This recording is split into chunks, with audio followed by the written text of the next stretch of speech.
구원하신 이유, 오늘도 우리를 구원하신 이유가 있는 줄 믿습니다. 우리를 이 자리에 보내신 분도, 우리를 이곳에 세우신 분도 하나님이심을 믿습니다. 저도 이제 옛날부터 항상 하나님을 알려고 몸부림을 칩니다. 근데 몸부림을 치면은 결국 어디로 돌아와야 되느냐? 말씀으로 돌아와야 돼요. 그래서 말씀 속에서 누구를 알 수 있느냐? 하나님을 알 수 있습니다. 말씀이 주는 유익이 얼마나 많은지요. 교훈과 책망과 바르게 함과 그 놀라운 은혜들이 말씀 안에는 넘치는 줄 믿습니다. 특별히 이사야 45장에서는 하나님에 대해서 소개를 해요. 그래서 창조자이시고 구원자이신 그 하나님에 대해서 너무 잘 설명해 주고 있습니다. 어떻다고요? 우리를 창조하시고 구원하여 주시는 분. 처음에 하나님께서 우리를 창조하셨습니다. 너무나도 행복했지요. 인간을 지으시고 얼마나 좋았으면 좋았더라. 좋았더라. 두 번이나 이야기하잖아요. 그게 느껴지십니까? 저 창세기 1장 그거 볼 때마다 팔불출 이런 생각하거든요. 제가 집에 가면 항상 제 딸내미를 보면서 아유 좋아라 아유 좋아라 하듯이 그 하나님의 마음이 느껴지시죠. 근데 그 창조한 그 인간이 하나님의 말에 불순종합니다. 그게 죄인 거예요. 성경의 죄의 기준은 명확하지요. 세상의 죄의 기준은 그 뭐 법을 어기면 뭐 죄라고 하지요. 요즘은 뭐 행정 명령 어기면 죄라고 합니다. 근데 성경이 말하는 죄는 하나님의 말씀에 불순종하는 게 죄예요. 그래서 선악과를 먹었을 때 왜 이게 죄인지 저 옛날에 용납이 안 되고 이해가 잘 안 됐습니다. 죄의 기준이 굉장히 이상한데 이렇게 생각했었는데요. 성경이 말하는 것은 하나님의 말씀을 안 따르면 죄인 거예요. 그래서 어떻게 됐습니까? 창조하였던 그 좋았더라 했던 인간이 하나님이 원하시는 그 모습에서 벗어났습니다. 그리고 하나님은 그때부터 작정을 하십니다. 내가 너희를 구원할 거야. 이게 성경의 큰 맥락이고 큰 줄기입니다. 창조하신 그 모습을 어떻게 하겠다고요? 다시 복원하는 겁니다. 구원의 계획은, 구원의 이유는요, 하나님이 명확해요. 인간을 만든 목적이 내가 찬양받기 위해서야, 내가 너희와 교제하고 행복을 누리기 위해서야, 이거잖아요. 근데요, 결국은 또다시 구원하는 목적도 창조했던 그 원상태로 되돌리는 목적이 있습니다. 그래서 애초에 좋았더라, 좋았더라 그 모습으로 돌아가는 것입니다. 그리고 누가 영광 받는 거예요? 하나님이 영광 받는 것입니다. 그래서 성경에서 있는 그 구원은요, 여러분 위한 것이 아니라 하나님의 영광을 위해서 구원이 있는 줄 믿습니다. 그래서 이사야서의 말씀이 흐르는 이유들이 그렇다는 거예요. 내가 너희를 구원했어. 너희들 그 삶 가운데 하나님의 영광, 나의 영광을 위해서 드러내면서 살아라. 이게 목적이고 이유입니다. 우리 한번 보겠습니다. 14절 읽어보겠습니다. 시작. 여호와께서 이같이 말씀하시되 애굽의 소득과 구스가 무역한 것과 스바의 장대한 남자들이 내게로 건너와서 내게 속할 것이요 그들이 너를 따를 것이라. 사슬에 매여 건너와서 내게 굴복하고 간구하기를 하나님이 과연 내게 계시고 그 외에는 다른 하나님이 없다 하리라 하시니라. 그치요. 이 지금 말씀이 무엇입니까? 우리에게 잘 되는 은혜, 그 구스와 지금 스바 그들이 다 건너와서 우리를 영접하고 우리 앞에 굴복할 거라는 거예요. 근데요, 그 이유가 무엇이라고요? 과연 너에게 하나님이 계시다. 과연 너에게 하나님이 계시다. 그래서 특별히 하나님 믿는 자들에게는요, 잘 되는 축복이 넘쳐야 될 줄 믿습니다. 하나님 믿는 자들의 가정과 하나님 믿는 자들의 그 모든 사업장과 일하는 모든 곳곳마다 가는 곳곳마다 형통함이 넘쳐야 될 줄 믿습니다. 그치요? 그게 왜 형통해야 되느냐? 이유가 명확합니다. 하나님의 영광을 위하여서. 저는요, 이게 기도의 이유와 기도의 방법이 있다고 생각합니다. 저도 항상 어떠한 것들을 필요로 구할 때가 있습니다. 하나님 주시옵소서. 하나님 제게 지혜를 주시옵소서. 제가 공부를 좀 해야겠습니다. 지식을 더하시고 지혜를 주시옵소서. 하나님 저의 개인의 영달과 제가 잘 되는 것을 위해서가 아니라 하나님 영광 위하여서 쓰임받기를 원합니다. 하나님 지혜를 주시고 지식을 주시옵소서. 근데 제가 신앙생활 하다 보니까 이런 것만 있으면 또 안 되더라고요. 하나님 제가 영역도 필요한데 하나님 이게 또 재력도 필요합니다. 하나님, 제가 하나님 사명 감당하려니까 흘려보내야 되는 물질도 있네요. 그러면은 물질들 더하여 주시옵소서. 하나님, 제가 이 모든 걸 혼자 감당할 수가 없습니다. 하나님, 인권을 더하여 주시옵소서. 사람을 붙이시고 동역자를 더하여 주시옵소서. 내가 잘 되는 게 아니라 하나님 일 감당하려니까 하나님 더하여 주시옵소서. 그렇게 구해야 되는 것입니다. 그럼 어떻게 하는지 아십니까? 하나님이 더하여 주시는 줄 믿습니다. 그래서요, 하나님의 자녀들은 구하는 방법도 다르고요, 이유도 달라야 됩니다. 그리고요, 그렇게 기도하는 자들에게 하나님이 더하십니다. 하나님이 구하는 자들에게 더하신다는 거예요. 그래서 오늘도 그래서 하나님 앞에 구하는 거예요. 그러면요, 하나님이 채우시는데요, 그 이유와 목적, 그 삶의 구원과 화평과 기쁨을 더하시는데 이유와 목적이 명확합니다. 누구의 영광? 하나님의 영광을 위하여서. 그래서 결국은 끝끝내 남는 건 하나님의 영광인 줄 믿습니다. 15절에 뭐라고 합니까? 읽어보겠습니다. 시작. 구원자 이스라엘의 하나님이여 진실로 주는 스스로 숨어 계시는 하나님이다. 그분은요, 구원자이십니다. 그분은요, 우리가 잘 보이지 않는 것 같고 계시지 않는 것 같고 숨어 계시는 분 같이 느껴질 때가 있습니다. 구하지요. 근데 당장 응답이 안 되는 경우도 있는 것 같습니다. 아니요, 그건 기도를 몰라서 그래요. 기도하면 즉시로 응답되는 줄 믿습니다. 내 삶이 상황이 안 바뀌었어요. 근데요, 기도해 본 사람은 알아요. 내 삶이 상황이 안 바뀌었어요. 하나님 작정을 했습니다. 요만큼 3달, 4달 딱 작정 기도했는데 응답이 안 되는 것 같아요. 아니요, 기도하면 내 마음의 평안으로 줍니다. 아, 하나님이 하시겠구나. 그 확신과 믿음을 더하십니다. 그러면요, 내 삶이 바뀌어요. 내 태도가 바뀌어요. 그럼 어떻게 하는지 아세요? 하나님이 그것을 보시고 때가 있어요. 하나님의 때가 차야 될 때가 있어요. 그러면은 그 때에 하나님이 채우시는 줄 믿습니다. 그래서요, 기도하면 바로 즉시로 응답이 되는 것 같아요. 저는 항상 거의 everyday 상황이 안 바뀌었어요. no라고 응답을 한 것 같습니다. wait라고 응답한 것 같습니다. 아니요, 내가 바뀌었어요. 그러면 이건 응답이거든요. 우린 잘 생각해 봐야 됩니다. 그리고 안 보여요. 하나님의 일하심이 안 계시는 것 같아요. 어떤 예화가 있습니다. 한 사람이 열심히 터벅터벅 걸어갔습니다. 청년의 때를 지나가고, 그리고 이제 장년의 때를 지나가고, 노년의 때를 지나갔어요. 그리고 나서 이제 뒤를 바라봤습니다. 아, 왜 이렇게 힘든 인생길이었어요. 작년의 때, 노년의 때를 다 지나고 나서 뒤를 바라보니까 너무나도 힘겨운 그 인생들의 발자취들이 남아있는 거예요. 발자국이 처음에는 4개로 찍혀 있다가 어느 순간 보니까 발자국이 2개로 찍혀 있다가 어느 순간 보니까 또 4개로 찍혀 있다가 막 이런 모습들인 거죠. 근데 2개로 발자국이 찍혀 있는 곳엔 내가 그렇게 힘겹고 어려울 때였어요. 그래서 하나님 앞에 기도합니다. 노년의 때에 하나님, 제가 힘들 땐 하나님 어디 계셨습니까? 제가 그 공고하고 어렵고 지치고 쓰러져 있을 때 하나님 왜 발자국이 2개밖에 없습니까? 하나님 어디 계셨습니까? 늘 나와 평안 가운데 기쁨 가운데 내 발자국으로 함께 하신 그 하나님, 도대체 내가 힘들 때는 어디 계셨습니까? 원망하고 불평했습니다.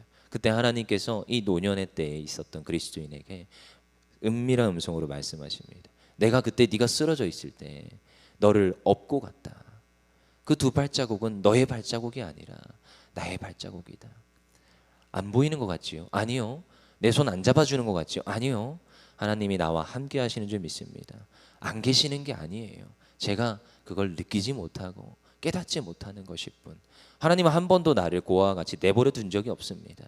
나와 함께 하시는 하나님, 창조하시고 그저 그렇게 내버려 두시는 하나님이 아니라 나의 삶 속에 긴밀히 섭리하시고 긴밀히 개입하시며 나와 항상 함께 계시는 그 하나님이신 줄 믿습니다. 그래서 끝끝내 우리를 구원하시고 잘 되게 하시는 그 하나님, 누구의 영광을 위하여서요? 하나님의 영광을 위하여서. 그래서 16절에 뭐라고 합니까? 시작. 우상을 만드는 자는 부끄러움을 당하며 욕을 받아 다 함께 수욕 중에 들어갈 것이로되. 왜요? 그리스도인들이 항상 이 착각에 빠지고 억울한 게 있어요. 나는 하나님께 드리는데, 난 하나님께 평생을 바쳤는데 하나님, 저들은 하나님 섬기지 아니하고 저렇게 악하게 저 세상에서 살아가는데 왜 저들은 저렇게 떵떵거리며 우상을 숭배하면서 살아가는데, 만몬을 섬기면서 살아가는데 왜 저들은 저렇게 잘 되는 것 같습니까? 아니요. 그들의 끝은 어떻습니까? 부끄러움을 당하는 거예요. 그들의 끝은 어떻습니까? 뻔히 알잖아요. 심판 가운데 멸망의 길로 갈 수밖에 없는 것입니다. 결국 그들은 우리 앞에 와서 무릎 꿇게 되는 줄 믿습니다. 그리고 뭐라고요? 17절에 이스라엘은 여호와께 구원을 받아 영원한 구원을 얻으리니 너희가 영원히 부끄러움을 당하거나 욕을 받지 아니하리로다. 아멘. 이게 우리의 끝이고요. 우리의 끝에서 하나님이 주시는 축복입니다. 하나님과 함께 그 심판의 단에 쓴다는 거예요. 너희는 이제 나와 즐거운 잔치에 참여할지어다. 이게 우리의 심판의 끝입니다. 그래서 이것을 아는 자들은 두려워하거나 염려하지 않습니다. 하나님의 이 구원의 하나님, 우리에게 놀라운 축복과 은혜를 더하시는 이 하나님을 아는 자들은 염려하거나 걱정하지 않습니다. 오히려 무엇을 기대합니까? 하나님이 우리 삶 가운데 함께 하시겠구나. 하나님이 우리 삶 가운데 펼치실 그 승리의 그 삶, 그것을 소망하고 기대하면서 살아가는 줄 믿습니다. 그리고 우리에게 뭐라고 하십니까? 19절 읽어보겠습니다. 시작. 나는 감추어진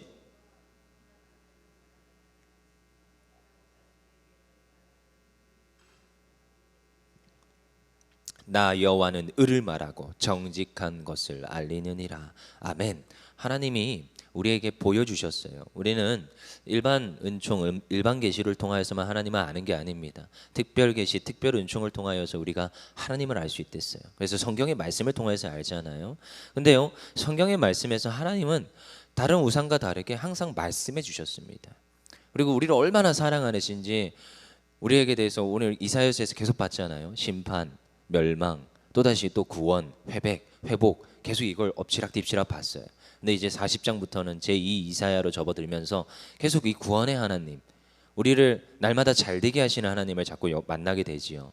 근데 특별히 오늘 이 19절에서 말씀하시는 것처럼 나 여호와는 의를 말하고 정직을 말한다는 거예요. 항상 이 공의와 정의, 이거에 대해서 항상 얘기를 하고 계시지요. 하나님은요, 우리를 멸망길로, 우리를 때리고 막 즐거워하시는 그 분으로 묘사하는 게 아닙니다. 하나님은 그 가운데서 너희에게 무엇하리라? 다시 회복할 거야. 너희들 다시 돌아와. 내가 다시 회복시켜 줄게. 지금 이렇게 말씀하고 계신 거거든요.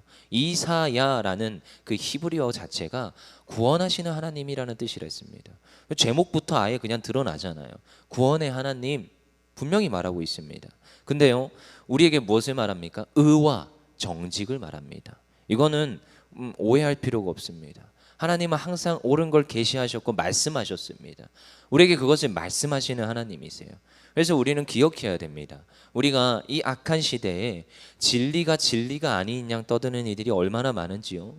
옳은 게 무엇인지 분별이 안 될 때가 너무 많습니다. 흑백 논리가 아니라, 물론 흑백 논리가 좋은 것만은 아닙니다. 그렇지만 항상 회색 논리를 말하는 존재들이 너무 많지요. 이것도 옳다. 그래서 무슨 말이 유행입니까 요즘?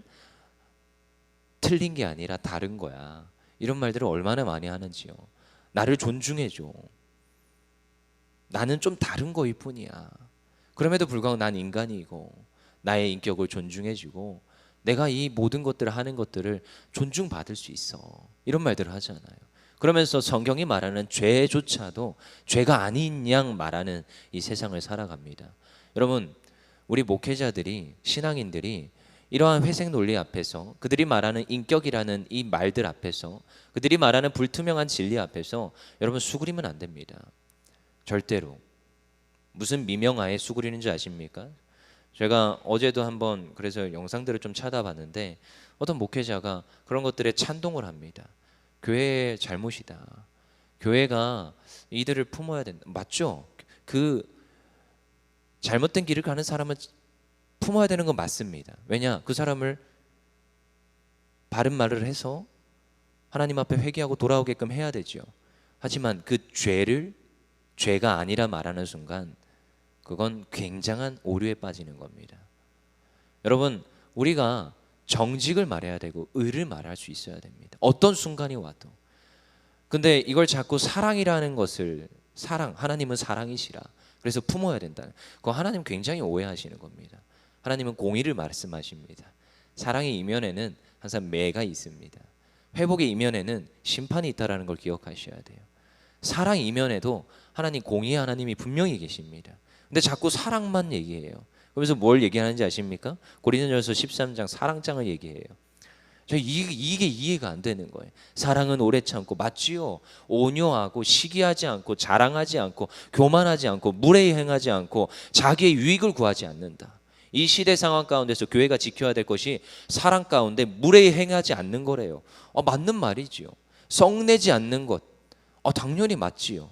근데요, 이거는 5절까지만 알아요. 6절을 몰라요. 6절에 뭐라고 합니까? 불의를 기뻐하지 아니하며 진리와 함께 기뻐하고. 모든 것을 참으며 모든 것을 믿으며 모든 것을 바라며 모든 것을 견디느니라. 여러분, 이것은 정직과 의를 말아야 된다는 거예요. 사랑 안에 있잖아요. 여러분, 자녀가 잘못된 길로 가는데 내가 이 자녀를 사랑합니다. 물론 우쭈쭈 다 받아주죠. 근데요, 이 자녀가 만약에 칼을 들고 설친다, 어떻게 해야 됩니까? 뺏어야 됩니다. 그리고 가르쳐야 됩니다. 칼을 만지고 그것을 가지고 사람한테 드리면 안 된다, 분명히 말할 수 있어야 됩니다. 그게 사랑이고요, 그게 그 자녀를 사랑하는 모습입니다. 여러분, 이 시대 상황 가운데 여러분, 우리는 분별하는 눈이 있어야 됩니다. 사랑으로 포장하면 안 돼요. 사랑만 말하면 물론 사랑을 말하지요. 근데요, 불의를 기뻐하는 것이 아닙니다. 진리 안에 거해야 됩니다. 제가 이번에 수련회를 준비하면서 특별히 그 어려운 그 환경 속에서도, 그 피웅덩이 속에서도 복음의 꽃을 피웠던 수많은 선진들에 대해서 나름대로 조사를 하고 공부를 많이 해봤습니다. 근데 그들이요, 사랑의 원자탄이었고요, 사랑의 복음에 전하는 그런 통로였고, 그 얼마나 그 사랑의 모습을 잘 보여줬는지 몰라요. 근데요, 그들이 그 강압적인 정부 앞에서, 강압적인 그 일제 치하 앞에서, 그런 엄청난 강요 앞에 절대로 무릎 꿇지 않았습니다. 그들이 아예 그냥 죽음의 길을 가는 걸 선택을 했어요. 야, 너희들 한 번만 와서 여기 와서 참배만 한 번만 해라. 딱 한 번이면 된다. 그때 있었던 그 가장 큰 교단은 아예 그냥 목사들을 모아놓고, 야, 우리 한 번만 가서 참배하고 오자. 그러면 우리 교회를 지킬 수 있고 우리 교인들을 지킬 수 있고 우리 가정을 지킬 수 있다. 결의를 했습니다. 수결을 했습니다. 근데 그 사랑의 원자탄이라는 그 손양원 목사님은요, 그것에 굴복하지 않습니다. 1945년도인가요? 아니 43년도인가요?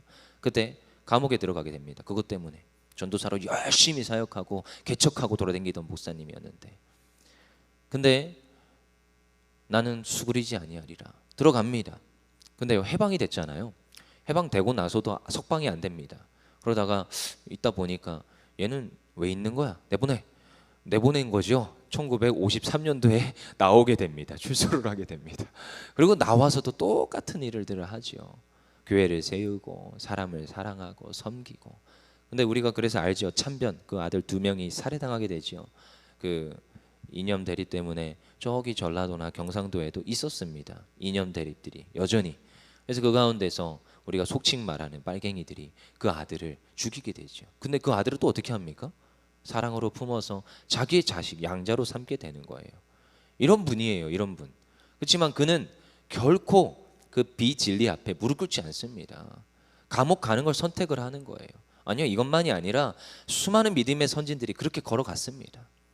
초계같이 그 목숨을 던지고 타협하지 않고 진리 안에 거하던 자들이라는 거예요. 여러분, 이게 여러분 사랑의 복음입니다. 결코 사랑은 비진리 앞에서, 불의 앞에서 타협하지 않습니다. 정직을 말할 수 있고요, 의를 말할 수 있습니다. 그리고요, 그 여호와 하나님의 영광을 드러냅니다. 무슨 모습으로요? 우리의 모습으로요. 그리고 시간이 지나서 역사는 기록을 합니다. 그분이 진짜였다. 우리들은 어쩌면 지금 역사의 현장에 있을 수 있습니다. 1년 반이라는 지금 세월을 지나가고 있는데요, 진짜 역사의 현장에 있을 수 있습니다. 수많은 목회자들이 다른 말들을 합니다. 지금 모이지 마라, 괜찮다. 진짜입니까? 누구의 말을 듣고 있습니까? 우린 생각해 봐야 됩니다. 우리 20절 읽어보겠습니다. 시작. 열방 중에서 피난한 자들아, 너희는 모여오라. 함께 가까이 나아오라. 나무 우상을 가지고 다니며 구원하지 못하는 신에게 기도하는 자들은 무지한 자들이라. 그 우상을 섬기는 자들은 무엇하는 자들이요? 무지한 자들. 너희들 어떻게 하라고요? 내게로 오라. 21절. 너희는 알리며 진술하고 또 함께 의논하여 보라. 너희가 생각해 보라는 거예요. 이를 옛부터 듣게 한 자가 누구냐? 이전부터 그것을 알게 한 자가 누구냐? 나 여호와가 아니냐? 나 외에는 다른 신은 없나니 나는 공의를 행하며 구원을 베푸시는 하나님이라. 나 외에 다른 이가 없느니라. 아멘. 여러분, 여호와 하나님만이 있습니다. 여러분, 우리가 들을 귀 있어야 됩니다. 우리가 섬기는 분은 오직 여호와 하나님입니다. 왜 다른 말을 듣습니까? 왜 세상 매체의 말을 듣습니까? 여호와 하나님의 말씀을 들으면 되는 줄 믿습니다. 그분이 분명히 말씀하십니다. 나는 구원하는 여호와 하나님이라. 그러니까 너희들 뭐 해라? 나는 너희를 출애굽하여서 애굽에서 종되었던 그곳에서 너희를 출애굽한 여호와 하나님이라. 그러니 너희는 뭐 해라? 다른 신들을 내게 두지 말라. 하늘에 있는 것이나 땅에 있는 것이나 어떠한 것도 섬기지 말고 오직 여호와 하나님만을 섬기는 거예요. 그리고 너는 나의 이름을 망령되이 여기지 말고 너희는 오직 안식일을 기억하여 거룩히 지키라. 이게 여호와 하나님이 말씀하시는, 여호와 하나님 사랑하는 그 말씀의 계명들입니다. 여러분, 안식일을 거룩히 지켜야 되는 거예요. 왜요? 우리가 구원 받았기 때문에. 여러분, 하나님 앞에 드리는 가장 참된 모습의 영광의 모습은 예배입니다. 그래서 예배를 어떻게 하자고요? 목숨 걸고 예배해야 되는 것입니다. 예배해야 되는 거예요, 하나님 앞에. 그리고 22절에 말을 합니다. 땅의 모든 끝이요 내게로 돌이켜 구원을 받으라. 나는 하나님이라 다른 이가 없느니라. 이 처절한 외침이 느껴지십니까? 여호와께로 돌이키지 않는 그 백성들에게 내게로 돌이켜 돌아오라. 나는 너희를 구원할 여호와 하나님이라. 23절 읽어보겠습니다. 내가 나를 두고 맹세하기를 내 입에서 공의로운 말이 나갔은즉 돌아오지 아니하는 내게 모든 무릎이 꿇겠고 모든 혀가 맹세하리라 하였노라. 24절 25절 읽고 마치겠습니다. 내게 대한 어떤 자의 말에 공의와 힘은 여호와께만 있나니 사람들이 그에게서 나아갈 것이라. 무릇 그에게 노하는 자는 부끄러움을 당하리라. 그러나 이스라엘 자손은 다 여호와로 말미암아 의롭다함을 얻고 자랑하리라 하느니라. 아멘. 여러분, 우리는 그렇습니다. 끝끝내 우리는 무엇합니까? 자랑하는 줄 믿습니다. 여러분, 예배하기를 포기하지 아니하고 하나님께 영광 나타내는 하나님의 백성들 가운데 그 인생 가운데 잘못되게 하지 않습니다. 오직 하나님께서 잘되게 하시는 그 축복이 넘침을 믿습니다. 그래야 해서 우리는 세상에 가서 자랑해야 돼요. 하나님, 우리가 하나님을 자랑합니다. 하나님을 예배하는 이 모습으로 자랑하겠습니다. 우리의 삶에서 드러나는 간증과 경험으로 간증하면서 하나님을 자랑하겠습니다. 날마다 하나님을 찬양하며 우리에게 맡겨진 그 직분을 잘 감당함으로 하나님, 우리가 하나님을 자랑하겠습니다. 우리의 문제가 있습니까? 하나님 구하십시오. 하나님 앞에 그 이유를 명확히 하여서 하나님 앞에 구하고 부르짖으십시오. 그리고 우리의 삶 가운데 체험하시고 경험하십시오. 그리고 결국 나아가서 어떻게 해야 됩니까? 하나님의 영광을 나타내고 하나님을 자랑하는 그러한 주의 성도들 되기를 소망합니다.